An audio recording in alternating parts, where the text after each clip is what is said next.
I first heard of Ball's Pyramid when I was coming back from a business trip to Australia.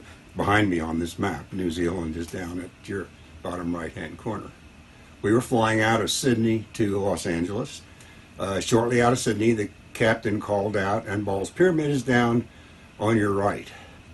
I looked down and was stunned. I'd never seen anything like this natural formation. I put on my wish list to get back someday when I could see that rock up closer and for a longer period of time.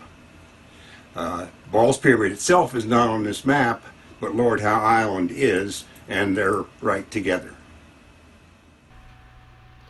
My opportunity came in April of 2019 when I was in Sydney to begin a cruise to New Zealand.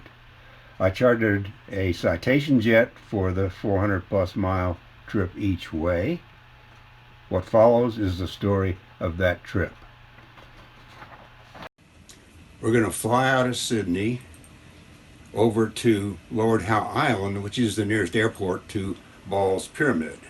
We'll land on Lord Howe, refuel, take off, and circle Ball's Pyramid several times, taking pictures and video, and then go back to Sydney.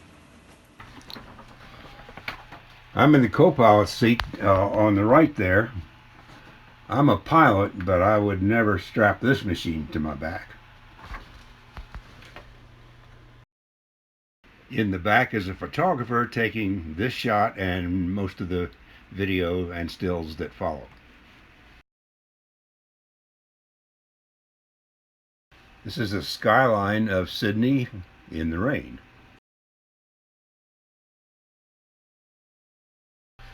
We're headed east over the New South Wales coast, headed out over the Tasman Sea.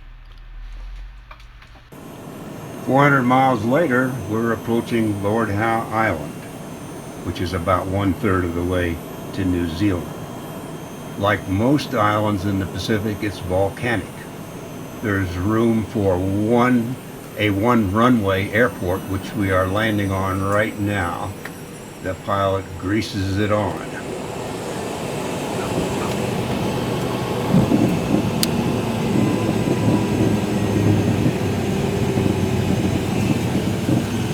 There's some of the volcanoes that make up this island and the hills. This is served by Qantas from Australia.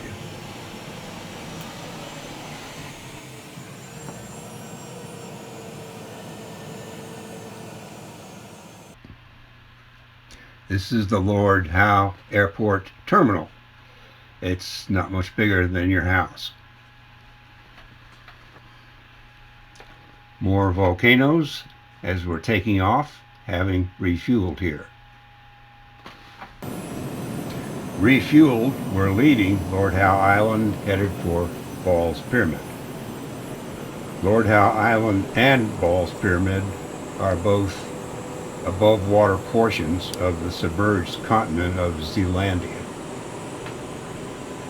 After its discovery, Lord Howe Island became a provisioning station for the whaling industry. When that declined, it is now an exporter of thatched palm wood and products and a tourist destination.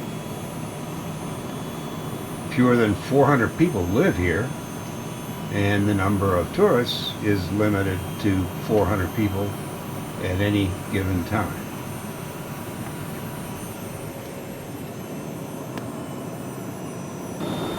Ball's Pyramid isn't really a pyramid. Geologically, it's a volcanic stack, the tallest one in the world. Those nearby low islands you can see are more remnants of the volcanic caldera. Ball's Pyramid was discovered by Lieutenant Henry Ball, Royal Navy, in 1788. On that same voyage, he also discovered Lord Howe Island. 1,844 feet doesn't even qualify as a foothill in Colorado, but this one is one tough climb. As you can see, there's no beach anywhere. The first party to try this was in 1964. They spent 5 days on that rock ran out of food and water and never did get to the top. Even landing here is a challenge. A year later, members of the Sydney Rock Climbing Club reached the top and claimed it for Australia. No animals are known to live here, although I wouldn't be surprised if some seabirds don't make it their home. There's no trees, some shrub vegetation, a foot or two high. The only known insect is the Lord Howe Island stick insect. We're heading back to Sydney, thankful for another chance to see this phenomenon.